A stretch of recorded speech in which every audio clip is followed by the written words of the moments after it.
Hi friends, டேயோட evening வந்துட்டோம்.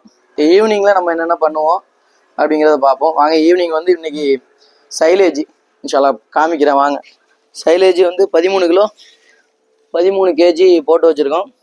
குட்டி கணக்கு வந்து 29 மயிலம்பாடி குட்டிங்களும் அது போக நம்ம கொங்கு குட்டிங்க எடுத்துகிட்டு வந்துருந்தோம். அதில் ஒரு 6 குட்டிங்களுக்கு கிடக்கு. 6 குட்டிங்களுக்கு கால்குலேட் பண்ணி போடலை. ஆனால் நம்ம 29 குட்டிங்களுக்கு 11 கிலோ தான் போடுவோம். 12 கிலோ வரும், 11 கிலோ தான் போடுவோம். இன்ஷால்லா பார்ப்போம். இதுதான் சைலேஜ். இப்போ நம்ம ஈவினிங் வீடியோ பார்க்கலாம்.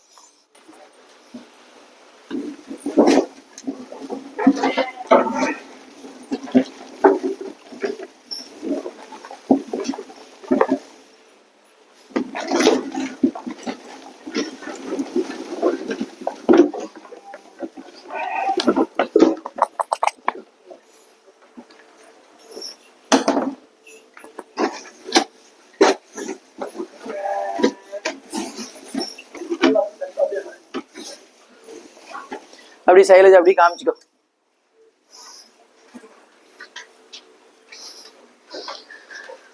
வாங்க நம்ம குட்டிங்களை திறந்து விடுவோம். ஏற்கனவே இந்த குட்டிங்கெல்லாம் சேல்ஸ் போட்டிருந்த குட்டிங்க தான், இன்னும் சேல் ஆகலை. ஆனால் நம்ம இறை போட்டு பார்த்ததுல நமக்கு வெயிட் நல்லாவே இருக்கு. சரி, இன்ஷால்லா தீபாவளிக்கு மாற்றுவோமே அப்படிங்கிற ஒரு எண்ணத்தில் வச்சுருக்கோம்.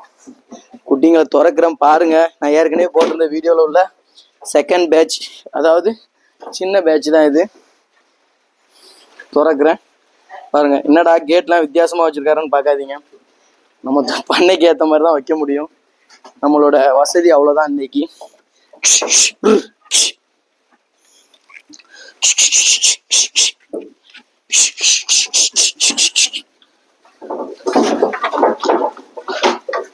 எப்படா ஏறா போடுன்னு காத்துட்டு கிடக்குங்க. பாருங்க, போயிட்டாங்க. அப்படியே லைனா அசம்பிள் ஆகும் குட்டிங்க ஃபுல்லா. அசம்பிளா நல்ல பொருள். ஒவ்வொரு குட்டியோட தெளிவையும் பார்த்தாலே உங்களுக்கு தெரியும். இதுதான் சின்ன பேட்ச், நம்மள்ட்ட உள்ள சின்ன பேட்ச். மற்றபடி அதில் உள்ள கலர் குட்டிங்க ஃபுல்லா பொங்கு குட்டிங்க. சேல் ஆயும் இருக்குது, சேல்ஸ்குள்ள குட்டியும் இருக்கு.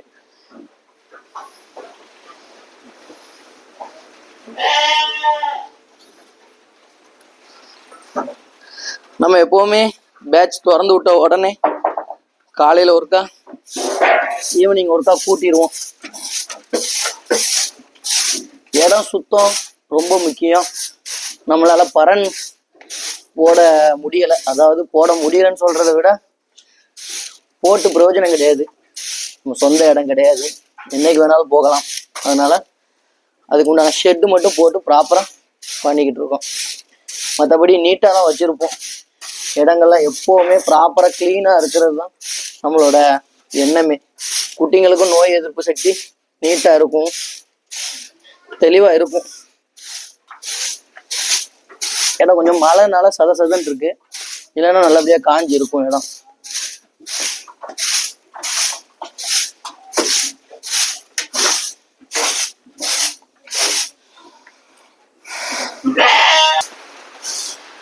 இது நம்ம தண்ணி டப்பு. பசங்க அவ்வளோ தண்ணியும் காலி பண்ணிட்டாங்கன்னு நினைக்கிறேன். இதை ஃபுல் பண்ணி வைக்கணும். எப்போவுமே ஒரு டப் தண்ணி கிடாக்களுக்கு இருக்கணும். அது தேவைப்படும் நேரம் குடிச்சுக்கிடும். தண்ணி வந்து எல்லாருக்குமே அத்தியாவசியம் தானே, அதே மாதிரி கிடாக்களுக்கு ரொம்ப அத்தியாவசியம். மழையோ வெயிலோ அதெல்லாம் பிரச்சனை இல்லை, தண்ணி வைக்கிறது கொஞ்சம் நல்லது. அது தேவைக்கு அது குடிச்சுக்கிடுங்க.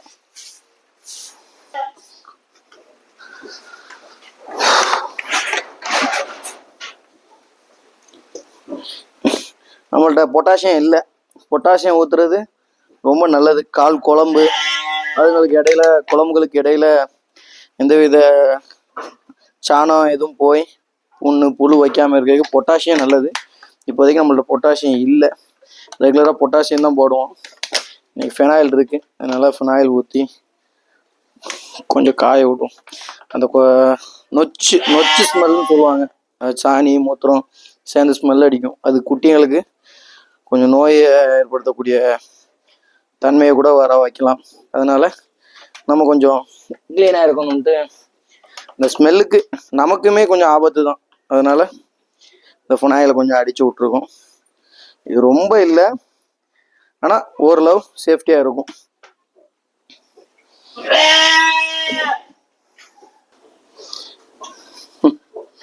ஃபஸ்ட்டு பேட்ச் குட்டிங்க இறை சாப்பிட்டு முடிக்கலாம், நல்லபடியாக இறை சாப்பிட்டுக்கிட்டு இருக்காங்க.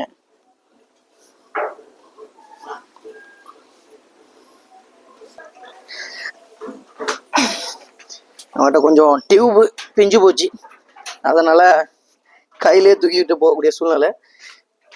அந்த செட்டு வந்து காலையில் போடக்கூடியது, ஏற்கனவே சொல்லியிருப்பேன் காலையிலே போடக்கூடியதுன்னு. இது ஈவினிங் போடக்கூடிய ஷெட்டு. ஒன்று அது ஒன்று இது கண்டிப்பாக மாற்றி போட்டே ஆகணும். குட்டிங்களை எப்போவுமே தரையில் போட்டிருக்கும் போது மாற்றி போடுறது ரொம்ப நல்லது. அதுங்களுக்கு எந்த வித பிரச்சனையும் இல்லாமல் இருக்கிறதுக்கு நம்ம என்னெல்லாம் பண்ணணுமோ நம்மளால் பண்ணக்கூடிய விதை பண்ணிடணும். இதான் 2வது ஷெட்டு, ஓரளவு நீட்டாக இருக்குது பாருங்கள்.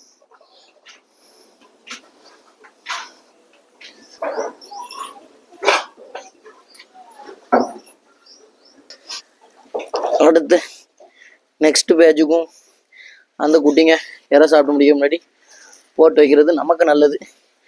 இல்லைன்னா அது எப்படான்ட்டு நிற்கி எப்படா திறந்து விடுவான் அப்படின்ட்டு நிற்கிறாங்க. அதுங்களில் வந்து 24 குட்டியும் நிற்கி கிட்டத்தட்ட கிலோ அரை கிலோ கணக்கில் ஒரு குட்டி போட்டுட்ருக்கேன். 12 கிலோ வரணும். இன்னொரு குட்டி எக்ஸ்ட்ரா கொங்கு அதில் ஒன்று மாறி போய் கிடக்குது, அதுக்கு ஒரு அரை கிலோ 12 கிலோ கணக்கில் நம்ம இப்போ அதுங்களுக்கு ஏற வைக்க போகிறோம்.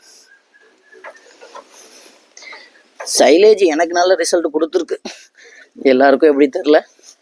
இன்ஷால்லாம் போன 28 குட்டிங்க எடுத்திருக்கேன். இந்த 28 கால்குலேட் பண்ணி பார்த்துட்டு சொல்கிறேன் ரிசல்ட் எப்படி இருக்குன்னு.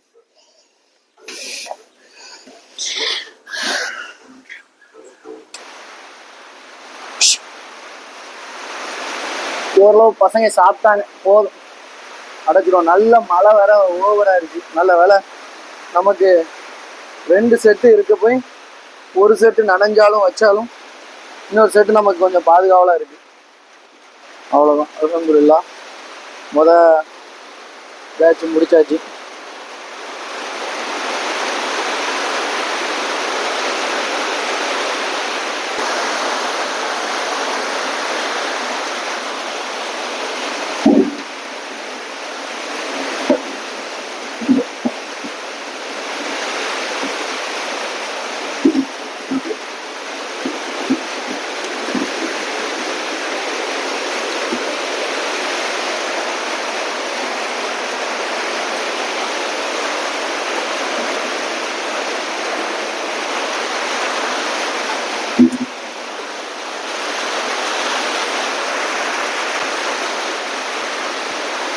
வாங்க அடுத்த பேட்ச் துறப்பாவும் தான் இருக்கிறதுலே பெரிய பேட்ச்.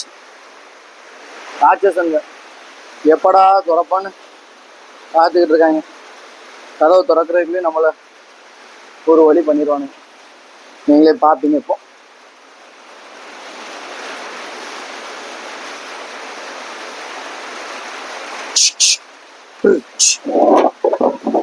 இது நம்ம சிங்கிள் கேட்டு மாட்டுக்கு அடிச்சு வச்சிருந்த டேபிள் அன்னைக்கு நிலைமைக்கு கதவா உதவுச்சு.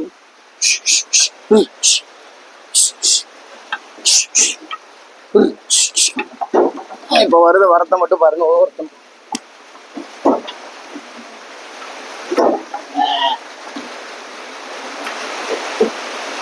போயிடுவாங்க, லைனா போயிடுவாங்க. போய் காமிங்க.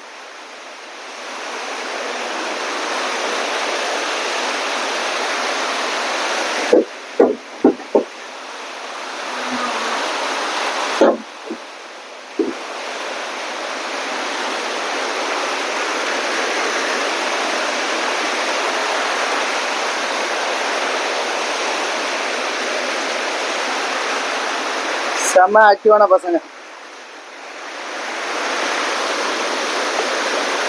நல்ல தெளிவான குட்டிங்க. எல்லாம் விற்பனைக்கு தான் இருக்கு, யாருக்கும் தேவையானக்கு வாங்கிக்கோங்க. மற்றபடி விற்காத போது நம்ம தானே பார்த்துக்கணும். நல்லா தெளிவாக எவ்வளோ தெளிவாக பார்த்துக்கணுமோ அவ்வளோ தெளிவாக பார்த்துட்டு தான் இருக்கும். நல்ல ஒரு ரிசல்ட்டு. காலையில் கலப்பு தீவனம், ஈவினிங் சைலேஜ், அதுங்கள நல்ல ஒரு ரிசல்ட் நமக்கு இருக்குது. இன்ஷால்லா எடை போட்டால் தான் தெரியும். நம்ம எடுத்துகிட்டு வந்த குட்டிங்களுக்கு இப்போ கொஞ்சம் பார்வை அதிகமாக இருக்கிற மாதிரி நமக்கே ஒரு எண்ணம். இன்ஷால்லா பார்ப்போம் எப்படி இருக்கும்.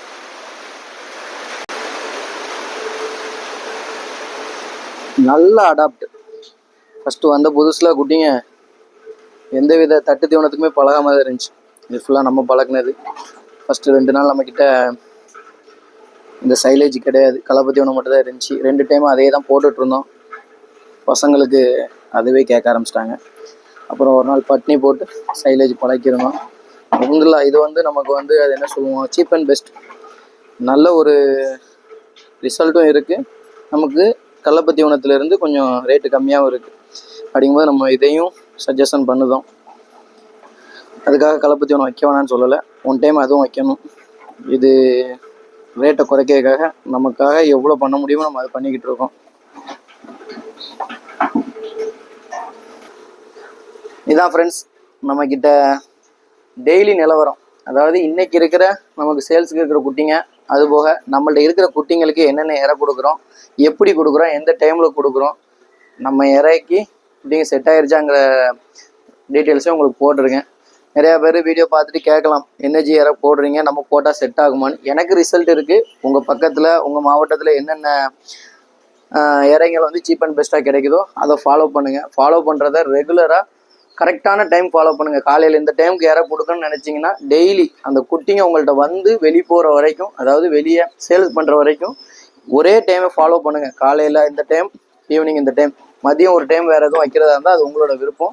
நம்ம வைக்கிறது 2 டைம்ஸ் தான். ஓரளவு பரவாயில்ல, நல்ல ரிசல்ட் இருக்குது. இது வந்து நம்ம பண்ணையோட சேல்ஸுக்கு இருக்கிற குட்டிங்களும், அதுபோக நம்மள்ட்ட இருக்கிற குட்டிகளுக்கு என்னென்ன முறையில் பராமரிப்பு பண்ணிக்கிட்டு இருக்கோங்கிறத வீடியோவை தான், ஃபுல் வீடியோவை நம்ம போடணும்னு நினச்சிருந்தேன். இது ரொம்ப லாங்காக இருக்கும், உங்களுக்கு ஃபுல்லாக பாருங்கள். எல்லோரும் எரிச்சப்படுற மாதிரி இருக்காது. இது வந்து உங்களுக்கு வர்றதே என்னமோ 20 மினிட்ஸ் 25 மினிட்ஸ் தான் வரும் வீடியோ ஃபுல்லாக. ஆனால் ஒரு நாள் என்னோடய வேலையே இதுதான். காலையில இருந்து ஈவினிங் வரைக்கும் என் வேலையே இதுதான். என்னால் வெளியே கூட போக முடியாது. இதுதான் நம்மளோட சிச்சுவேஷன். மற்றபடி நமக்கு வந்து இந்த வேலை ரொம்ப பிடிச்சிருக்கு, அதனால தான் நம்ம இதை பார்த்து பண்ணிக்கிட்டு இருக்கோம். வேறு இடத்துக்கு வேலைக்கு போனாலும் சம்பளம் கொடுப்பாங்க, டைம் டு டைம் வேலை பார்த்துட்டு போய்கிட்டே இருக்கலாம். பிடிச்ச வேலைங்கிறதுனால நம்ம இஷ்டப்பட்டு பண்ணிக்கிட்டு இருக்கோம். அதே மாதிரி ஆடு வளர்க்குறதுக்கு யாரும் வந்தீங்க, யாரும் பண்ணணும்னு ஆசைப்பட்டீங்கன்னா ப்ராப்பராக பண்ணுங்கள். எந்தவித லாஸ் ஏற்பட்டாலும் இதை விட்டு வெளியே போயிடாமல் கரெக்டாக பண்ணுங்கள். கண்டிப்பாக உங்களுக்கு வெற்றி நிச்சயம். அதாவது வெற்றி லேட்டாக கிடைச்சாலும் ஓரளவு நிரந்தரமாக இருக்கும். இதுதான் நம்ம உங்களுக்கு கொடுக்குற அட்வைஸ்ன்னு இல்லை, ஒரு மோட்டிவேஷன் ஸ்பீச் ஆனாலும் வச்சுக்கோங்க. Anyway, thank you to all. இது வந்து உங்கள் ஜமியோட பதிவு. ரொம்ப தேங்க்ஸ். எல்லோரும் ஃபாலோ பண்ணுங்கள், ஷேர் பண்ணுங்கள், சப்ஸ்கிரைப் பண்ணுங்கள். சப்ஸ்கிரைப் பண்ணிவிட்டு பாருங்கள், எனக்கும் கொஞ்சம் ஹெல்ப்ஃபுல்லாக இருக்கும். எல்லா மக்களுக்கும் ஷேர் பண்ணுங்கள், அவங்களுக்கும் தெரியாத விஷயங்கள் தெரிஞ்சுக்கிட்டோம். சப்போஸ் நான் எதுவும் தப்பு பண்ணியிருந்தா எனக்கு கால் பண்ணியோ மெசேஜ்லேயோ எப்படி வேணாலும் கால் பண்ணி சொல்லுங்கள். உங்களோட சஜஷனையும் நான் ஏற்றுக்கிட்டு அதுக்கேற்ற மாதிரி நானும் ஃபாலோ பண்ணி பார்க்கேன். ஏதாவது ரிசல்ட் கிடைச்சா ரொம்ப நல்லது. அஸ்ஸலாமு அலைக்கும்.